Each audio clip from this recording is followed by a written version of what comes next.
Hey everyone, welcome to the Human Cloud Podcast, the spot where leaders come to move the future work forward. Hey, for you Americans today, I know you probably had a rough day yesterday, and who knows what the results are and what's going to happen. We're sitting here obviously at Wednesday. I'm recording this on Tuesday night, and just want to say, listen, whatever happens, we'll get through it because of models like the future of work and the freelance economy. Now, for today's episode, we have Una and Peter, founders of the Indie List, one of the leading marketing freelance platforms based in Ireland. Now, here's why I'm so excited for you in this episode. First is that Una and Peter have really had to navigate what it's like to be an entrepreneur in this space. So more than being an individual freelancer or more than being a client hiring freelancers, they've had to navigate how to build a platform. Everything from how do you grow a platform, how do you maintain profitability with a platform, they've had to go through everything. And they've done some really cool stuff and really cool initiatives. Specifically, one initiative that I love is they have a fractional collective, enabling fractional CMOs. So more than just here's a freelancer, have fun, but they really white glove and partner with you on building your marketing teams using freelancers, and that fractional collective is one example. Second thing I want you to hear for is where is work going, especially from a lens of how do these platforms navigate the trying economy that we've had and navigate the technological advancements, because they've also been early and really embracing things like AI. So, and Una and Peter are just phenomenal individuals, as you will see from the episode. Now, I'm going to warn you, we might have had some alcohol during this episode. When in Ireland, grab a beer, and we definitely did that. And so this is going to be probably either the funner or, say if you're the fun, please, but if just warning, we're going to be having some beer during this episode. So, without further ado, sit back, enjoy, then most important, go drive some change. You two hooligans, Ryan, start the episode when you like. But listen, you two, first thing, please hold up what you're drinking. We will all hold up. I will say this is not alcoholic, but I'm not in Ireland, so we're okay. This is a non-alcoholic pint of alcohol. Sure. I don't know which is worse, alcoholic or non-alcoholic. Sláinte it, Matt, and sláinte to your listeners as well, yeah. This podcast is being sponsored by Jameson and by Guinness. I love it. So, okay, listeners, you're going to get the vibe real quick on how this episode's going. You're going to learn real quick why the Indie List is so damn good and the clients love it and the freelancers love it. I think that really summarizes pretty well, Peter and Una, what it's like working with you. But there's a couple of things that I want to make sure our listeners walk away with. The first is I just want them to learn about you, right? You're two founders that John and I, we just absolutely love. And every second you talk, we're just soaking it in. So I want them to learn that. The second is I want our listeners to walk away with sort of a geographical understanding of how the freelance economy differs across geographies. And so when we're talking about Irish talent, right, how does that differ from what you see from the rest of the industry across the globe? And then third is please brag as much as possible, because like I said, the enterprise leaders listening, we're in a space right now with the industry where everyone knows the freelance economy is here. No one is now saying, oh, I think that's a little flash in the pan. We all know it's here. But the education is still lacking, meaning most of you leaders out there, you don't know how to get started. You don't have a chief freelance officer telling you what you should be doing, what your plan is. So a lot of our listeners are wondering, how do we actually get started? What are some of the use cases? What are the tripwires? All that kind of stuff. So let me ask you a question to start this off, and it's going to decide who gives the little intro on you, and that is, who's the lead singer of the band? Start with that question. That would be me, I'm not Matt, sure about last for sure. The vision is gone, yeah, she's frozen. She drank too much. She drank too. Can you guys hear me? Man, that was quick, Una. Yeah, no, it's definitely going to be me. I think Peter and I would probably have a sing off, but I would probably try and sabotage his efforts in some respects. Matt, in hindsight, I'd probably be better off being the manager of the band. Yeah, because I think I could be like Colonel Tom Parker, or maybe Peter Grant of Led Zeppelin. So I'll manipulate Una, or I'll manipulate the bookers or whatever, so that she never leaves the country. In the case of Colonel Tom Parker, and she doesn't take any shit from bookers Well, or whatever. Yeah, yeah. to add to that, Matt, I think we would give Peter a little role as the bowron player. So the bowron is like a kind of an Irish drum, and that's because like Peter never stops banging on. We've lost her again, And Matt. Yeah, so this is a yeah, baron. oh yeah, there it is. What is that? Yeah, Oh, That's is an that the Irish. one you use your hands? yeah. Oh, wow. Oh, this is Yeah, the first for bit you. of musical accompaniment on the human cloud, Matt. Yeah. This literally, we have the I'll first start drinks singing an Irish drank. song in a minute, but that would be very disrespectful to your listeners. Yeah. Let's so the first client discovery call, I imagine that's what you do, right? You do a little Yeah, song and absolutely. dance, you bring them in. I Yeah. will Forget say about cold calling. It's hot singing that we do. Yeah. I will say, for you listeners not watching the video, you're missing out. But Una, Peter has this ability. I just have a hypothesis, okay? Peter with his sweater looks so like sophisticated and mature and like, hey, we're gonna talk details and numbers, right? But I bet you Yeah. he's the one that gets on stage, rips the sweater off, has the most like Led Zeppelin looking thing, and everyone just goes, "Who the hell is that?" And they go, "Oh, that's Peter. Remember that I know. sophisticated?" It's true. Look, Matt, it's the age-old thing. It's the quiet ones you have to watch out for. Peter, I call Peter like Pistol Pete. He's our secret weapon. I just think I need to kind of just get Peter out doing podcasts, doing interviews, entertaining the troops, and the business is just going to come in. People love him. I fully agree. I fully agree. Yeah. So listen, guys, it's been how long's it been? It's been 6 years since we first met. 5 years since we first met. No, less than that, Matt. Yeah, we only started it 2020? 3.5 years. Yeah, Oh, it's 2020. Yeah, Okay, yeah. 2020. So Yeah. 3 years. Una will give you the potted history or whatever and how it started off. Yeah, look, we make no bones about it. This is a completely accidental business, but and obviously we have fun along the way, but we're very serious about what we do and what we do for clients and do for freelancers. So enough of the frivolity for 5 minutes. Enough of the frivolity. Yeah. So, Matt, just cast your mind back to March 2020.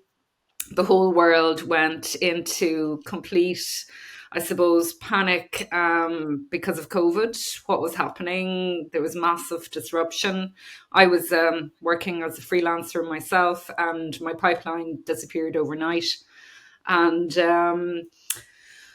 I sort of thought, well, look, if I'm one person whose pipeline has disappeared, there must be hundreds of others who are in exactly the same situation. So, in a moment of altruism, while I was swinging in my hammock in my back garden here in the sunny southeast of Ireland, I decided I was going to put a post up on LinkedIn and invite people to sign up on a list of people who are available for work. Wanting to do something, kind of feeling really powerless, wanting to do something to kind of help other freelancers. Peter and I got together and we said, look, the reaction to this has been kind of surprising. Can we do something? Can we actually take what initially started off as a pro bono idea to help people out in a really dark time? And actually, can we make a business out of it? And we had a few chats. We had some really interesting conversations because both of us used to work together in an agency back in the day. And we decided that we would kind of sit down individually on our own and write down what we wanted this to be. And when we came back together and shared our notes, it pretty much turned out to be exactly the same thing. And, we didn't set out necessarily to, create a business that was going to earn us like huge money. We obviously knew that we needed to make money. But what we really wanted to do was to kind of give back to an industry that we were really passionate about, that we had benefited massively from in our whole career. And so we set the Indie List up as a place for really high quality freelancers in marketing, communications and creativity to find work, but also to feel like part of a like-minded community. Because as people who decide to work for themselves or go out on their own are really brave, and they have a lot to deal with because it gives you great freedom and great flexibility, but there's a lot of kind of pain points associated with working for yourself. And what we wanted to do, which was like take our own experience of what it was like to work for yourself and help smooth out some of the pain points for people. Because when we see people who decide to take the road less traveled, to take that kind of independent path, we just sort of tip our hats to them and we say, we're going to try and help you without becoming the social services, but we're going to try and help you and smooth out some of those pain points. And that's where it started. So we started off with 55 people on a very badly formatted Excel spreadsheet. We decided to hijack your Independence Day for our own sort of nefarious intentions, and we launched the indie list on the 4th of July 2020, and we haven't looked back. Is that right, Peter? Yeah, absolutely. So what we have, Matt, across that broad spectrum of marketing services, so we literally cover now the A to Z, well, the A to W of marketing services. So we started off, because of our background in advertising, a lot of the people who signed up originally were in advertising creativity, so copywriters, art directors, and so on. But it's broadened out quite considerably because clearly there's a lot of people who've always been freelancing. There are people freelancing for the first time. There are new sectors opening up all of the time. So we now have over 1,600 people, which I know maybe in the context of other larger platforms or a market like the States sounds 1,600 people doesn't sound an awful lot. In the context of Ireland, it's absolutely huge. We reckon, so if you took the American equivalent, so I think the American population is somewhere around, our freelance population is about 73 million was the number that I've seen recently. Yeah. But that if we take the marketing services area, 1,600 people is probably equivalent to over 100,000 marketing freelancers in the States. So it's of that quantum that we're talking about for the Irish market. It's quite a large number in the context of Irish marketing services, and it's growing by the week. I wish the demand from clients was growing by the week, but that's not unique to Ireland or to this particular market that we're operating in. There's no doubt that the numbers of freelancers are growing. The issue is around the demand and whether demand is matching the supply of brilliant freelance talent. But we're really proud of what we've managed to achieve in that relatively short space of time, bootstrapping the company, and we're still in that mode, thankfully, less so than we were. We've made a profit literally every month since we started, which is great, albeit small. So we've been profitable from day one, and we've generated quite a lot of money for freelancers, all brand new money that didn't exist in the same way maybe that it did before, So it's been a really interesting and also a really, really enjoyable journey for both of us, I think, Yeah, and I absolutely love how you guys from the start have been very explicit about, hey, this is how many freelancers are on our network, and very explicit around, we know it doesn't sound big, but I kind of want to ask you, and this question might be a little tough, so we might have to wrangle around it, but when we say 1,600 freelancers, let's try to think about the output, because one of the biggest learnings as an industry we've had is it doesn't matter how many freelancers you have. In fact, having too large of a network generally hinders your ability to have successful client outcomes. And so there's some platforms out there that literally have a larger population than most countries do. But those platforms actually don't even have close to as good of a client experience as you do. And I'm going to bring up a quick example hearing from a client yesterday that I think will help set the stage. So big, Fortune 100, and they needed to have and this is, you're going to see a little bit above my scope, but they needed a strategy consultant to draw up the strategy and execution plan for a new business line. Now, they expected that they would need one person full time, but they couldn't afford it. And so instead, they went with someone for 6 months, 3 days a week. And the output was greater than a full-time employee, and it had better actual outcomes because the person was better at what they did than if they were to go get a full-time person. So the reason I bring this up is all to say that just because you have a lot of freelancers doesn't mean that you're providing a client experience. And so could we dive deep into what are some of the outcomes, the big wins, when we talk about the indie list freelancers. Let's try to hit the client side of what are they really getting. And you mentioned marketing services, so I'm super pumped to dig deep into the marketing side. Una? Yeah. Yeah, so, there's a couple of things that strike me from the question that you ask, Matt. Every year we do a bit of research with our community to try and understand what their pain points are, where are they finding the business, so on and so forth. What we know is that on average, about 20% of our network are finding work through the indie list. And so we're really, really delighted with that. On the client side, what they get, we believe, is a very sort of white glove service. So we're not an open platform. People can't go on and sort of cherry pick, self-serve and cherry pick who they want to work with. They come to us, they talk about their challenges. Sometimes they come to us thinking that they know what they need, but in actual fact, after a conversation with myself and Peter, we kind of reframe the problem. And that's because we have the experience in marketing and communications to be able to do that. So we kind of help them then towards an articulation of their needs. And when we are really, really clear on what problems need to be solved, then we can get to what we kind of, I suppose, strive towards, which is as near to a perfect match as possible. So rather than turning around to the client and saying, here's like 25 people who maybe could be the solution to all of your problems, Yep. we go back and say, here's the problem, and here's the one or two people that we think are absolutely perfect for it. And by the way, we've spoken to them, they're available, they're interested, this is what they're going to charge you. And can we set you up with a conversation? So from the client perspective, what they get is a sort of an alignment on the problem that they're looking to solve. They get access to myself and Peter, which kind of helps them, it's kind of like a strategic sounding board. And then they get as near to possible as a good match to deliver the goods. And I would sort of say, like, we've done about 800, probably 900 projects since we've started out. That's generated, as Peter said, a whole bunch of new kind of revenue for our freelancers. But since we've started, I don't think, like, we've had maybe one kind of client come back to us and say, it wasn't really happy with that freelancer. And that was kind of very early on when we were, as we say, building the plane in mid-flight.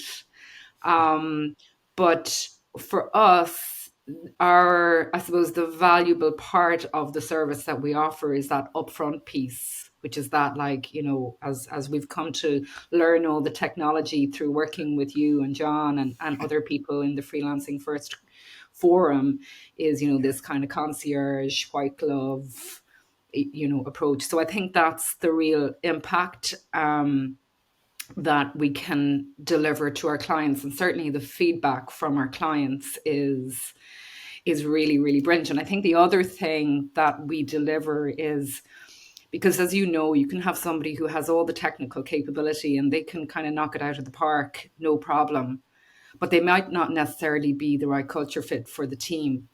And, being Irish, operating in a small marketplace, for us, kind of connections and interpersonal, skill, that emotional intelligence, that social intelligence is something that I think we're innately good at it and we value it massively. So we can turn around to a client and say, you know what, this person is technically brilliant, but I don't know if they're the right person for your team because they're a bit sort of sparky, or they're a bit edgy, or, they're a bit black and white. And I think you need somebody who's a little bit more nuanced.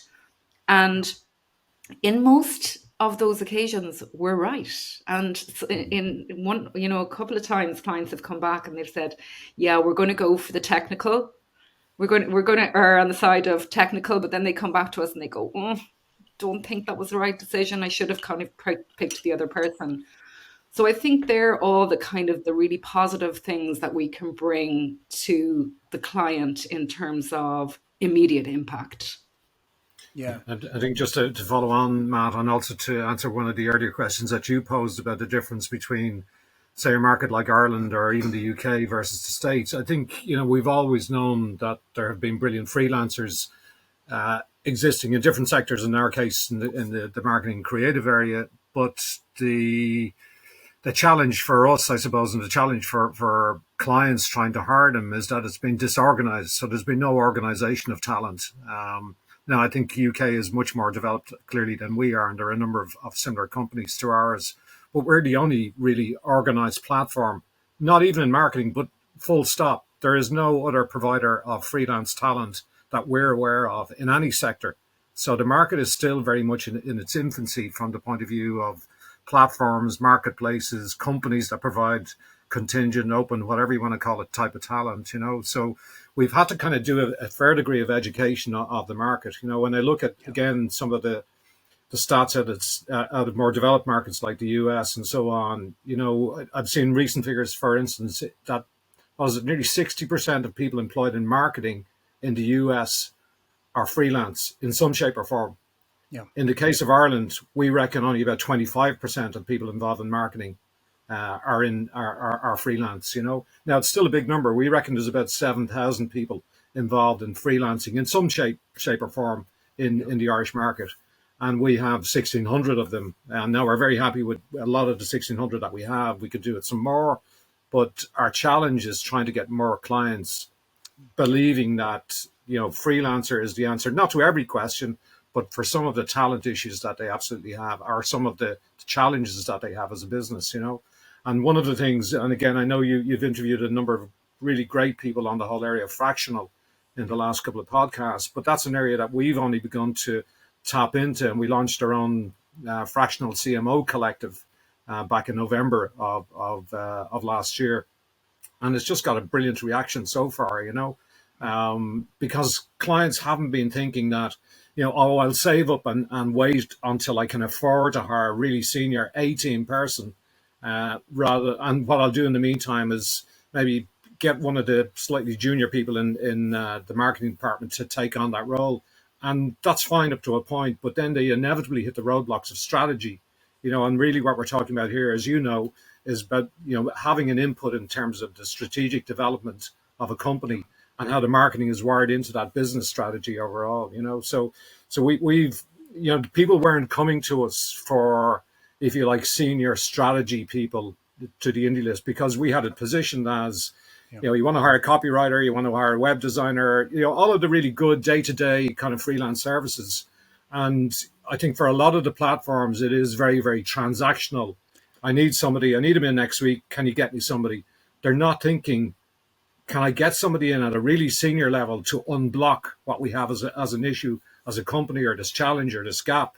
And that's where the fractional thing is really, really making a difference. And we're beginning to move. Now, it is slow. It's still early days. It's only 3 months into it. But I think moving from transactional into something that's a bit more strategic. So you're moving higher up that food chain. So if you manage to get somebody in at a senior level into an organization, I'm not saying they're your Trojan horse, but basically they're able to advise a client to say, look, let me take an independent look at what you need to do and how marketing is wired into the business. And then I can help you or advise you on the type of implementational freelancer that you need to hire on the back of that. And that's certainly resonating with a lot of people. And one of the products that we've managed to develop in conjunction with one of our fractional people is a marketing audit. And that's just been a game changer in terms of the conversation with clients as well, that they're not actively trying to go in there and flog them an individual. You're going in there to say, here's something that will help completely independently look at different parts of your business in the context of marketing. And communications is the last part of that, So that's been a really interesting development for us. Interesting, it's given us a different perspective on the way in which we can develop the business, but also spread the value of freelancing or consulting or whatever people obviously have their different descriptors of it. But it's interesting the way the market is changing. But we really believe that there's lots of room to grow. Yeah. I love the the theme of, so there's two themes that always come out with you guys, but also the industry as a whole in terms of who's doing well. And the first is always it's not just a self-service marketplace. It is interesting though, not to geek out too much, but I was having this conversation with John this morning, and it was funny. He was saying, why would they do this, right? Meaning a couple different platforms.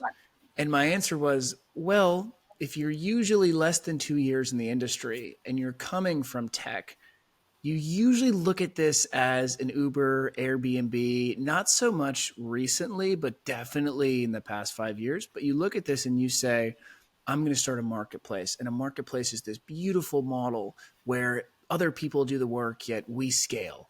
And we're going to have a unicorn. We're going to have the Uber and the Airbnb marketplace. And so they start to build that, right? And they raise capital and they do that. But then they learn real quick, this industry is not a marketplace industry. It will probably always be a professional service, a consulting-esque, where there needs to be that support. And so that's the first theme is, okay, you guys really picked out that this is more than just let's match you with a bunch of freelancers that applied to the job that you posted, right? Basically a better Craigslist. The second thing that Peter, you were talking about, which I think let's kind of hit this head, and that is, what is the purpose of fractional? We've been hearing it a bunch in the past 6 months, but what is it? Is it a flash in the pan? Is it basically just rebranding something that already exists? And I think what you called out is fractional is kind of right now a little bit of a Trojan horse in helping go from transactional to strategic. And so when you started Indie List, as you mentioned, there's copywriters, there's web developers, there's web designers, but one of the freelance economy's kind of Achilles heel has been, okay, I'll go to you when I need the execution. Yeah. But the reality is building a website, building a marketing campaign or an ad campaign, there's this massive strategy implication. And what you're saying and what our space is saying is you're hiring the wrong people if you're only going full time, and your strategy is not going to be as good as it could be, or it could just be wrong. So Sure. You mentioned fractional. I think the theme's going to be, okay, go from transactional to strategic, and fractional is just one of those ways to do it. Let's hit the head on what you've learned on the client side. So you start off, and I think, what might be interesting is, why did you two even care about the freelance economy? Because Una, you said you were freelancing before. Let's start with that. Of two people like you could easily be partners in an agency, but you decide to go to this crazy space called the freelance economy. Why did you even think about being in this space? Like I had worked as a freelancer for 15 years. And in a way, I think actually one of the questions is why I went freelance in the first place. And Yeah. I put it down to my family. I was the youngest of 5 children, as Peter is, actually, interestingly. I've just discovered, just made that connection, Peter. But I was the youngest of 5 children. And I guess there was always a little bit of me that was kind of wired towards making sure that everything was fair for everybody. Right. And then the other thing that, I probably would have been expected to follow the herd in terms of my choices, career wise, or, pretty much everything. And I always kind of wanted to strike out on my own, do my own thing, be an individual. That was always kind of really, really important to me. So when I started working, or when I decided I was going to leave agency land, the reason that I left was that I felt really passionately about one particular problem that I saw within the client agency relationship. And I wanted to go into that space and try to make a bit of an impact there. And I remember at the time, this was back in 2005, a lot of my peers were really kind of encouraging me not to do it. They thought it was reckless. They thought it was, crazy, that going freelance in advertising was only for creatives, not for suits, which is what I was. And there was a part of me that wanted to kind of prove them wrong. So I went out on my own in 2005. There was no indie list. There was no support service. There was no soft place to land, as John Younger calls it. And I kind of found myself in a situation where I had to grow up really, really quickly. And I had to learn all the stuff that I had really taken for granted while I was working in an agency. So, IT, financing, pipeline, all of that sort of stuff. And it was overwhelming. It was really, really overwhelming. But for me, there was kind of no going back. I wanted to kind of sort of like prove to myself that I could do this. And so I learned all these lessons the hard way. And when COVID hit, and I sort of looked back, I was at a point actually in my career, I was doing agency selection, a lot of kind of pitch management, almost like macro matching between a big company and a big agency. And my network had grown massively in like the 10 years that I was doing that. But I wanted a change and I wanted to do something different. I didn't know what that was going to be. So for me, COVID was a bit of a gift because it just disrupted everything. And I was really curious to see what kind of innovation would come out of it. I didn't think for a second that I would have anything to do with that kind of innovation. And it was just when myself and Peter got together that's when, the metaphorical stars collided and we made something happen together that was just it was full of heart, and it was beautiful, and we benefited from a massive amount of goodwill at the start when we set it up. But we were both really, really passionate about this idea of helping to create a support structure for people who had chosen this path, to help them with the more gnarly aspects of operating as a self-employed person, to so that they could continue to choose this path and for it to be a sustainable career option for them if that's what they really wanted to do. Now, we always said from the beginning that we weren't going to be the social services. So if you're sitting around waiting for the phone to ring and it's the indie list saying we've got the perfect job for you, you will probably be sitting around waiting. We expect people to hustle, and we expect people to, keep their profiles up to date and to kind of do their own business development efforts. And we're there to support them. So our mantra from the beginning was we're here to help people earn, learn, and connect. And earn is all of the stuff that we do, knocking on doors, shaking trees, networking, to try and tell the indie list story and promote this idea of freelance talent and fractional talent.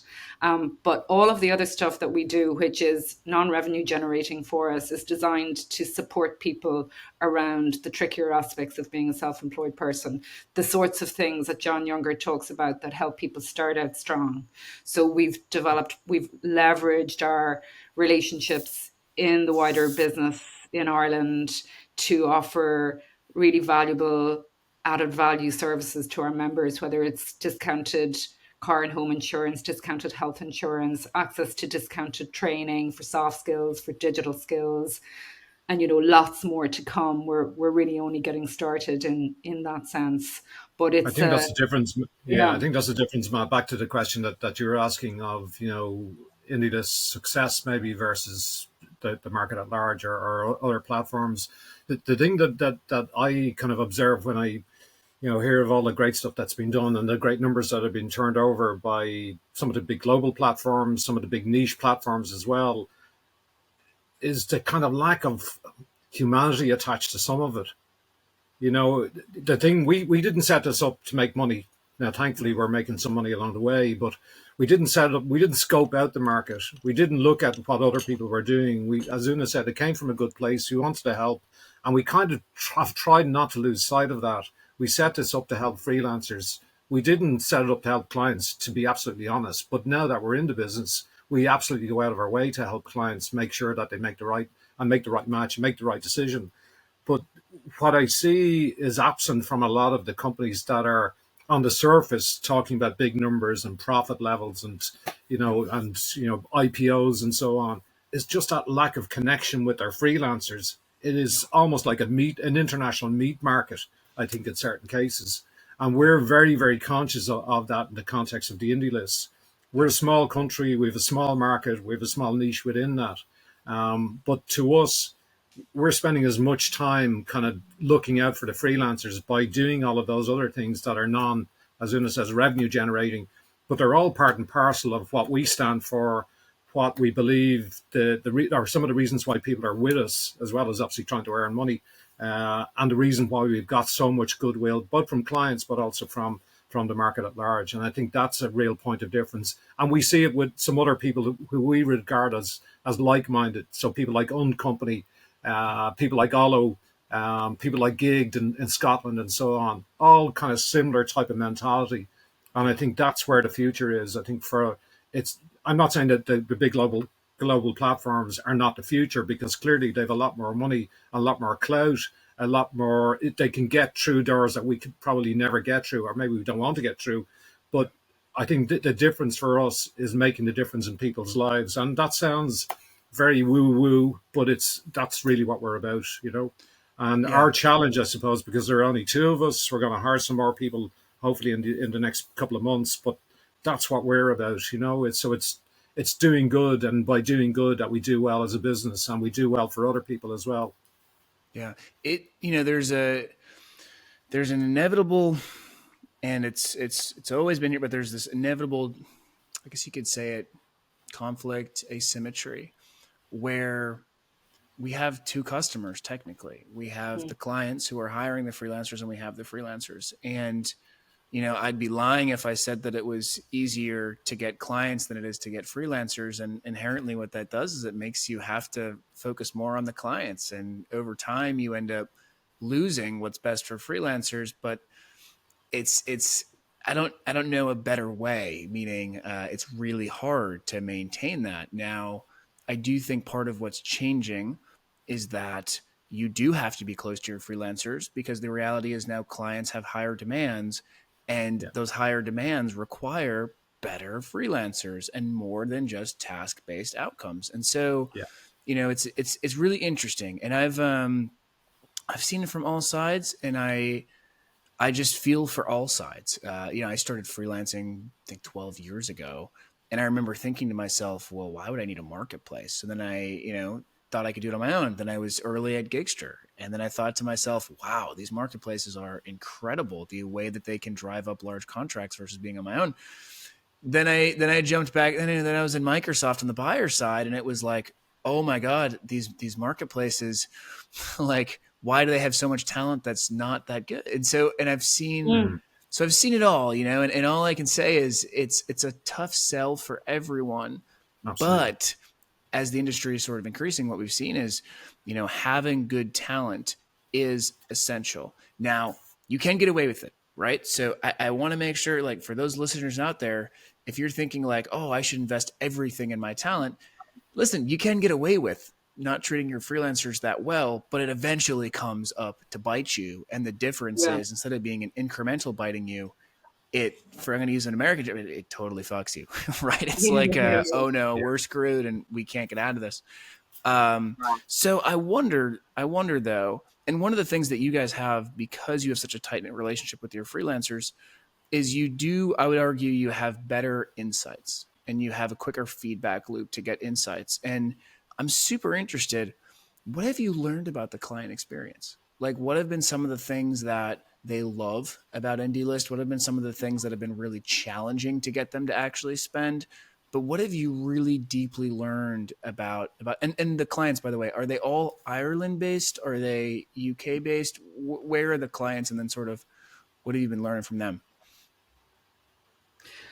Well, most of our clients are in Ireland. We do have a few clients in the UK, and we still think that there's huge headroom for growth here. And so, we're very much about doubling down on that before we start to kind of look outside of Ireland. But, that opportunity is there for us. I think, in talking to clients, in terms of their experience, it's definitely improved the more we get to know them. Building a kind of a strong relationship rather than a transactional relationship is kind of pivotal for us, to kind of embed ourselves in the client organization and almost kind of become top of mind with them. I think what the client is kind of shocked that we have so many freelancers. The client is shocked that we have freelancers like, the A to not quite Z, but the A to W of roles within marketing, communications, and e-commerce. The client is so surprised and delighted that we're not going to waste their time with a whole bunch of candidates that they have to go off and vet themselves and do that legwork. So that's massively valuable for them. They are delighted that we can turn it around really quickly. We can turn it around in 24 hours if we need to, providing the freelancer is available. Usually for us to kind of do the searching kind of can take up to a couple of days, before we have a list ready for the client. But that's kind of like a very curated, considered list and includes a lot of kind of conversation with the client. And we feel that we can improve on all of those parts of the user experience as we start to build our team and as we start to kind of automate some more of the functionality of the operating system. But I think and I suppose the other thing is we don't want to waste anybody's time either, Matt. I mean, we always say we would prefer not to be working with the client than give them a bum steer or put somebody who's not equipped to do the job and have a negative experience. It's kind of interesting because before we set up the indie list, because both myself and Peter were working in the advertising and marketing business for so long and sort of maybe in my case, freelance for 15 years, Peter for maybe a few years since he had come out of a senior role in an agency. But we would have always been asked anyway. We would have always been trusted to know people for a particular role. So when we actually set up the indie list, first of all, it was just like we were kind of monetizing our little black book. And in actual fact, we felt a little bit guilty about doing that in the early days. We got over that pretty quickly, though, when we started having to pay our bills. But yeah, I think that's probably how I would describe it. Peter, what do you think? Yeah, I think there's probably two other things, Matt, that we've learned, certainly that I've learned, is that I think clients love the fact that we're vested in their business, as in both myself and Una. So, and I suppose our challenge is how do we scale it? But I think anybody we hire also needs to be equally kind of client focused or client aware in that respect. So, as Una said, we won't try and sell them somebody just for the sake of getting a quick deal over the line. So I think it's the understanding, given our experience in the marketing and advertising and media business, that we're able to provide them with almost that kind of free bit of insight up front in terms of what they might actually need for the particular role. Now, if an agency is coming to you, it's unlikely you're going to persuade them otherwise, but because they usually know really, really well what they're looking for, or the type of individual they're looking for.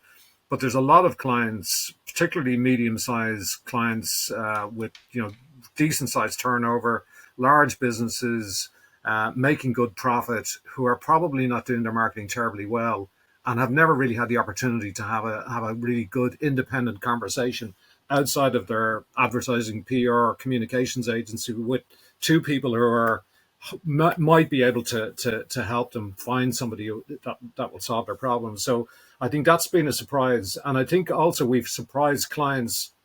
Clients have surprised themselves by hiring a really, really good freelancer who's gone in notionally to solve a particular problem and ends up staying there, and they end up then hiring them full time because they realize, Jesus, I actually didn't need that person 12 months of the year or 5 days a week. That person was able to do it in a short space of time, but they get to kind of try before they buy. And we've had that in a number of situations as well. And I think we've opened up, a lot of our clients' eyes to the benefits of going hybrid in terms of the workforce that they have, particularly around marketing services.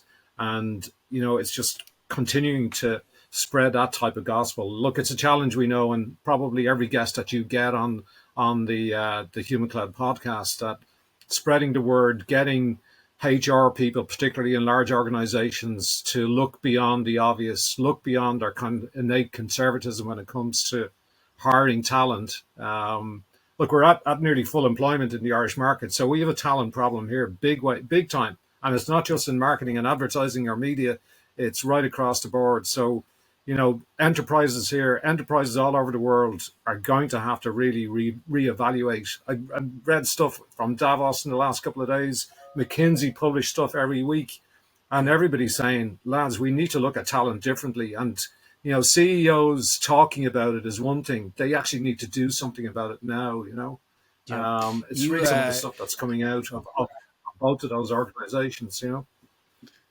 We had a guest that will probably get released before yours, but so we had an HR executive who, Nickelodeon, NBC, like all the bigs. And the number one thing that he pointed out was, you're going to see Luca now running to me. He pointed out the talent shortage, and he said every modern nation is in for a talent shortage over the next century. And the talent shortage was more than just, there's not enough people. It was, we're not going to be able to find them through our traditional channels. And so so listen, so usually we do that rocket round, favorite animal, you name it. Luca's moving in the background just to add to the element. But instead, I want you to give, in under a minute, both of you, I want you to give one tactical step for a leader who's interested in the space but has yet to create a strategy, hire a freelancer, you name it. What is one thing that they should do right now? Well, I think they should just call the indie list. That's why she leads the band, Peter. That is the most perfect. It sounds like Better Call Ghostbusters or whatever. Yeah. Here's my email. Contact my team. Exactly. I'll have my people reach out to you. I think, it does sound a bit flippant, but a lot of leaders are not unaware of the idea of using freelancers and this notion that getting a freelancer in will be able to get you out of a particular bind in a short period of time. The problem is, for a lot of leaders, let's say in relation to marketing, they may not necessarily know what good looks like, and therefore they're not able to really assess who is a good freelancer and separate the wheat from the chaff. Like, we're really, really passionate about helping professional freelancers at the top of their game find sustainable work with great clients. That's, if people say to you, why do you get out of bed? That's why we get out of bed, to do that. And, if somebody wants to kind of get on this journey of really sort of embracing or learning about what advantages there have to be had through the adoption of a more open talent model or fractional model, then coming to, like in the case of Ireland, coming to us will give them that security, that peace of mind. We're never going to put somebody forward who we can't vouch for, because this is a small market. And if we put somebody in who's going to, do a bad job, it reflects badly on the indie list brand, which then reflects badly on Peter's reputation and my reputation. And in the end of the day, that's all we have. Una, that's more than a minute. Yeah. Sorry, Peter. Blame the hot whiskey. That was the clip of the show. That was perfect. Yeah, totally. Oh man. See? There's like it's the quiet one, To answer your question, the quiet one. Pistol Pete with the quiet one. Matt, to answer your question, what would we say to CEOs, owners, and so on? I'd say the question I'd say to ask yourself: what if we didn't hire that full-time marketing director, CTO, COO, even CEO, if you're a board or whatever, thinking, what if we had a look into the market generally? And what if we hired a really A-lister for a fraction of the time or part of the time? Get them to come into the company, have a look. Meanwhile, we can do that kind of long-term search and maybe end up spending all the right money on both the recruitment and hiring the right individual, or hopefully the right individual, and hoping that it works out. Well, why don't we get somebody in pretty quickly, try them out, and see how that goes for a period of time? Give them the guardrails, put the guardrails around them, but also give them the kind of keys to have a look around the organization and see what they would recommend. It's not consultancy. It's being embedded in the organization for a period of time. It doesn't mean having to hire McKinsey or PwC or any of those organizations. Hire a really good independent as a fractional in some shape or form. So whether that's a CMO, CTO, or and so on, you know. So I think that's the real message I think I'd leave people with in relation to that particular role, you know, or that particular opportunity. You know, what can you do to for your own good, for the good of your own company, to bring somebody in that will maybe make a huge difference to the organization? I love it. So I love it. so Una, was that under a minute, or do you want to also grill? I'm not even going to go here, Matt. I wanted a 12-inch mega mix. Yeah. Listen, you two, where can our listeners find you? Indielist.ie. Indielist.ie, yeah, LinkedIn, don't bother following my Instagram. I only put my personal stuff up there. Me and my 18th year or whatever, wandering Peter does a Spotify list, Matthew, so that's always like the indie list on Spotify where he does his, Bowron playing. If you could, Peter, if you could find me angry Irish people doing like screamo music, that's what I would like in my Spotify playlist. Okay. Really? Okay. Yeah, well, you've heard of Dropkick Murphys, I'm sure, but now they're of course. But they're mild compared to some of the new Irish bands that we have. So there's bands like Lankum and the Merry Wallopers, and obviously you've heard the Pogues, no doubt. But the Merry Wallopers are like Pogues light. Matt, the question for you is: when are you coming to Ireland? Yeah, I know. For you listeners out there, John has already had a pint with you guys. A baby pint. Let's make it happen. So let's make it happen this year. Let's make it happen. Yeah, we have homes for you, Matt, in Dublin and Kilkenny. So yes, indeed. You just get here. We'll develop your Guinness consumption abilities. Yeah, I would love. So Farney doesn't drink beer, but I've made her drink a Guinness. So yes, we will have many and many more. And all I will say is, guys, put the drinks up in the air for the last. Yes, and Matt, can I just say to you, you've been such a great friend to the Indie List from the get-go, and we really, really appreciate it. So thank you for everything that you're doing for us. Yeah. Of course. No, you guys are the best. Listen. And keep doing that great stuff as well with the podcast and all the other things that you do as well. We really appreciate it. And the industry, I think, overall appreciates. We need people like you and John particularly to, keep flying the flag. Yeah. Una's like, Peter, I'm not waiting for your toast. I'm just going to drink. That was awesome. All right, guys. Thank you so much for hopping on.